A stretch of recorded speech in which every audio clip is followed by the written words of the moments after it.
नमस्कार, मैं डॉक्टर हिमानी भाटिया। आज मैं आपको बीए सेकेंड ईयर में सेकंड पेपर संपादन कला के बारे में बताने जा रही हूँ। सबसे पहले हम जानेंगे कि संपादन कला क्या है।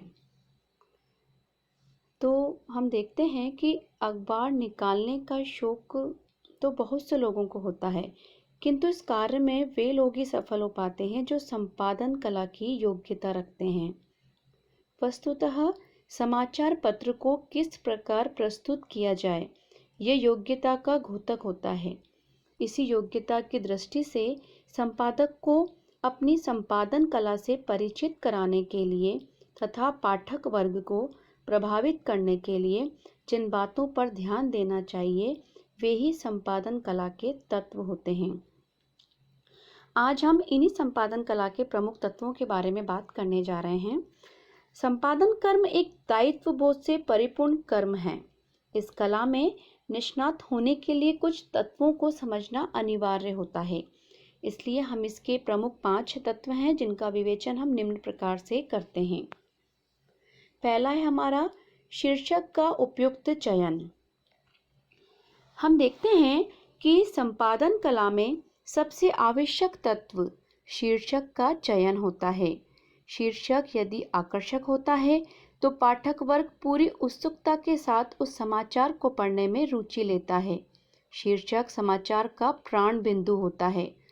अतः शीर्षक जितना उचित होगा और रोचक होगा, उतना ही वह प्रभावशाली होगा। अब हम देखते हैं कि अखबार में छपी हुई सामग्री उतने ही अधिक लोगों द्वारा पढ़ी जाए, यानी कि कहने का मतलब ये है कि किसी कृति, लेख आदि में यदि प्रत्यक्ष कोई आकर्षण होता है तो वह उसके शीर्षक में ही निहित होता है। बहुत से लेखक तो अपनी किसी कृति, लेख, कहानी और कविता आदि के लिए उचित शीर्षक भी नहीं खोज पाते हैं। इसके ठीक विपरीत संपादक को तो अपने हर समाचार को, चाहे वह छोटा हो या बड़ा हो, कोई ना कोई शीर्षक देना होता है। जब शीर्षक देना अनिवार्य हो जाता है, तब उचित शीर्षक का चयन अत्यंत आवश्यक हो जाता है। इसलिए संपादन कला में शीर्षक का विशेष महत्व माना गया है। अगला देखते हैं हम पत्र पेपरों का विन्यास। समाचार पत्र में पत्र विन्यास भी संपादन कला के तत्वों से जुड़ा हुआ है। संपादन विभाग की यह जिम्मेदारी होती है कि वह समाचार पत्र का पत्र विन्यास आकर्षक रीति से करे। सामान्यतः ये कार्य किसी प्रधान उप संपादक द्वारा किया जाता है। कतिपय समाचार ऐसे भी होते हैं जिन्हें छोटा करना पड़ता है और कुछ ऐसे भी होते हैं जो छोटे होते हैं, किंतु उन्हें अधिक महत्व प्रदान करने के लिए बड़ा करना पड़ता है। यह सब पृष्ठों के विन्यास को ध्यान में रखकर ही किया जाता है। नेक्स्ट हम देखते हैं हमारा वितरण। समाचार संपादक और प्रधान उप संपादक अपनी बैठक में उन घटनाओं की अनुसूची पर जो समाचार संपादक द्वारा तैयार की जाती है उस पर विचार करते हैं और मदों को स्थूल क्रम उनके महत्व की दृष्टि से देते हैं। यह अगले दिन के समाचार पत्र की रूपरेखा होती है। पहले पृष्ठ पर और अन्य पृष्ठ पर जाने वाले समाचारों के लिए, चित्रों के लिए और अन्य सभी बातों के लिए कच्चे ढंग से स्थान नियत कर दिया जाता है। वे मेकअप सीटों पर पेंसिल से नियत कर दिए जाते हैं, जो कि डमी कहलाए जाते हैं। विज्ञापन का प्रभारी व्यक्ति यह पहले ही बता देता है कि उसे प्रत्येक पृष्ठ पर कितना स्थान चाहिए।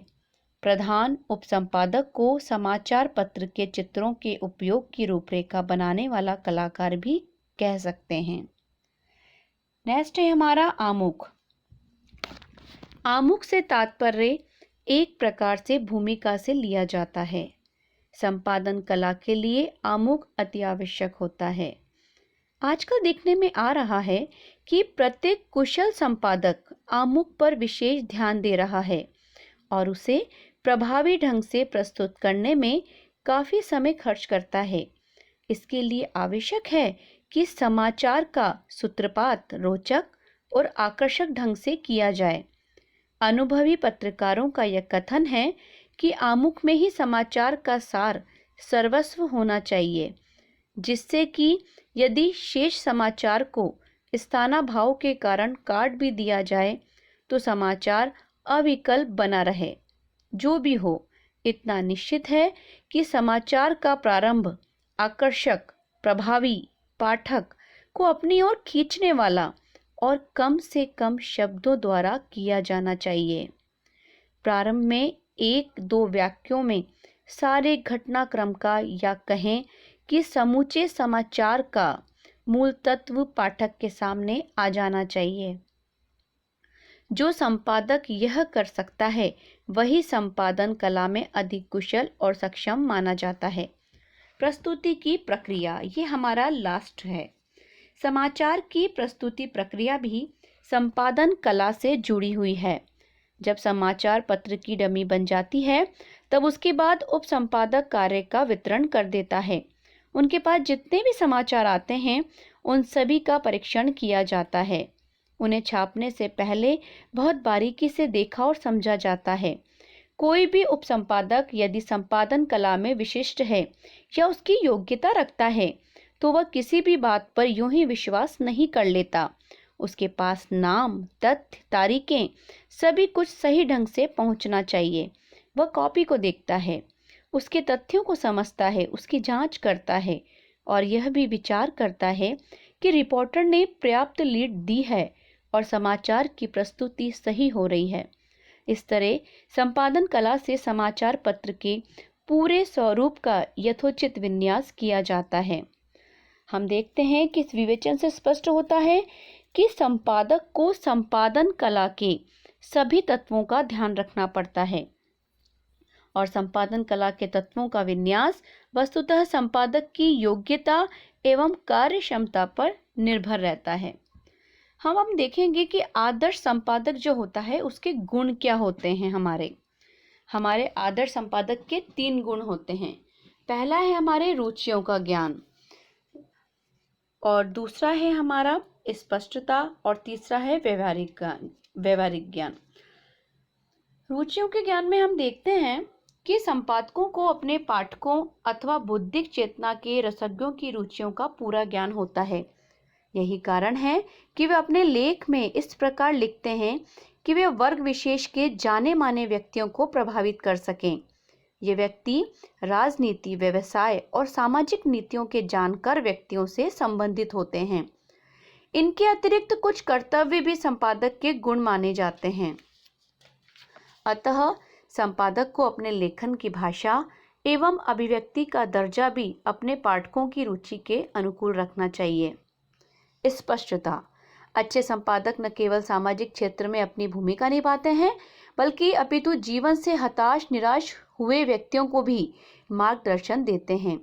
संपादक का विशिष्ट गुण यह माना जाता है कि वह स्पष्ट भाव से सभी स्थितियों का निरीक्षण परीक्षण करे और तब जाके किसी निष्कर्ष पर पहुंचकर अपनी बात को कहे। आजकल जो अच्छे समाचार पत्र प्रकाशित हो रहे हैं उनमें संपादक का यह कौशल सहज ही देखने को मिल जाता है। यदि हम हिंदी के समाचार पत्रों पर अपनी दृष्टि केंद्रित करें तो ये बात स्पष्ट हो जाती है। लास्ट है हमारा व्यवहारिक ज्ञान। समय के परिवर्तन के साथ साथ आज ऐसे समाचार पत्र भी सामने आने लगे हैं जो केवल व्यवसायिक या वाणिज्यिक जगत के काम के हैं। इन अखबारों को वे लोग ही अधिक पढ़ते हैं जो इन क्षेत्रों से जुड़े होते हैं। इकोनॉमिक टाइम्स और बिजनेस टाइम्स इसी प्रकार के समाचार पत्र हैं। ये वे समाचार पत्र हैं जिनमें संपादक के क्षमता के उच्च रूप को देखा जा सकता है। संपादकों की योग्यता भी इसके माध्यम से व्यक्त हो जाती है कि कब किस स्थिति में व्यवसाय जगत के लोग कैसा आचरण करते हैं या कर सकते हैं। इस प्रकार हम कहेंगे कि आदर्श संपादक के अनेक गुण माने जाते हैं। वह अपने गुणों के प्रभाव से ही समाचार पत्र का कलापूर्ण ढंग से संपादन कर पाता है। धन्यवाद।